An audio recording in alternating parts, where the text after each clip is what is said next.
ভেড়া ও গাড়ল পালনের ক্ষেত্রে যেটা আমাদের কাছে সবচেয়ে বেশি মূল্যবান সেটা হচ্ছে চারণভূমি।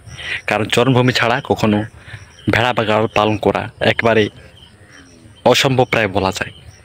আমরা এই জন্য চারণভূমিকে বেশি গুরুত্বপূর্ণ দিয়ে থাকি। কী কারণে, কেন, আসুন আমরা এই ভিডিওতে জেনে নিই। আশা করছি আপনাদের ভালো লাগবে। চলুন শুরু করি। দর্শক বন্ধুরা, আজকে আমরা যে বিষয় নিয়ে কথা বলবো সেটা হচ্ছে চারণভূমি নিয়ে। চারণভূমি ভেড়া ও গাড়ল পালনের ক্ষেত্রে একটা অত্যন্ত গুরুত্বপূর্ণ স্থান বা জায়গা।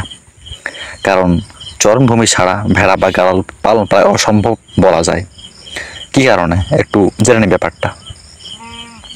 আর চারণভূমি না থাকলে কি কি সমস্যা হইতে পারে সেটা আপনাদের একটু বলে দিব। প্রথমে আমরা চারণভূমি নিয়ে কথা বলি। বন্ধুরা, ভেড়া তৃণভোজী প্রাণী। এরা সবসময় ঘাস খাইতে পছন্দ করে। এরা মাঠে গিয়ে সম্পূর্ণ ছেড়ে বিভিন্ন প্রকার ন্যাচারাল ঘাস সংগ্রহ করে যেটা তারা খায়। এটা থেকে তারা নানা রকম পুষ্টি যোগান দেয় নিজের শরীরে এবং স্বাস্থ্যবান হয়ে ওঠে। কিন্তু বরাবর একটি ঘাস সরবরাহ করলে সেখান থেকে তারা পর্যাপ্ত পরিমাণ পুষ্টি পায় না। যে পরিমাণ পুষ্টি পাওয়ার কথা অন্যান্য ঘাস থেকে সেটা তারা পায় না। কারণ মাঠে তারা বিভিন্ন জায়গায় ঘুরবে, বিভিন্ন রকম ঘাস খাবে, তাদের বিভিন্ন রকম সেগুলো পুষ্টিতে বা কাজে লাগবে। আর তারা যদি নিয়মিত একটি ঘাসই খেলায় তাহলে সেই অন্যান্য পুষ্টিটা তাদের যোগান দিতে পারবে না।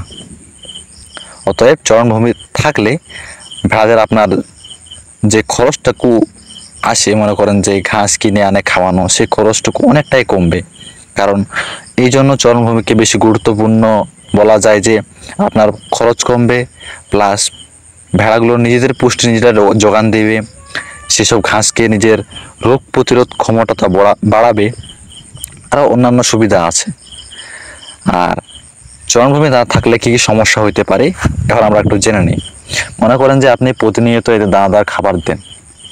দানাদার খাবার খাইতে খাইতে খাইতে একসময় এদের কৃমি হয়ে যায়। আর এই কৃমি হওয়ার কারণে তার নানা রকম সমস্যা হইতে পারে, এমনকি ভেড়া মারাও যেতে পারে। আর তাছাড়া তাদের স্বাস্থ্যহানি হয়, অর্থাৎ তারা যে স্বাস্থ্য তাদের থাকার কথা মোটা সোটা, সেই স্বাস্থ্যটা ঝরে যায়, অনেকটা কমে যায়।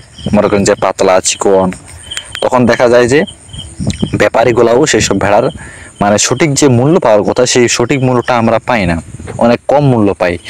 তারা তো আপনার ভেড়ার স্বাস্থ্য দেখে বলে দিবে, আরে এই এরকম স্বাস্থ্য হইলো, ভেড়ার এই স্বাস্থ্য কি বলা যায়?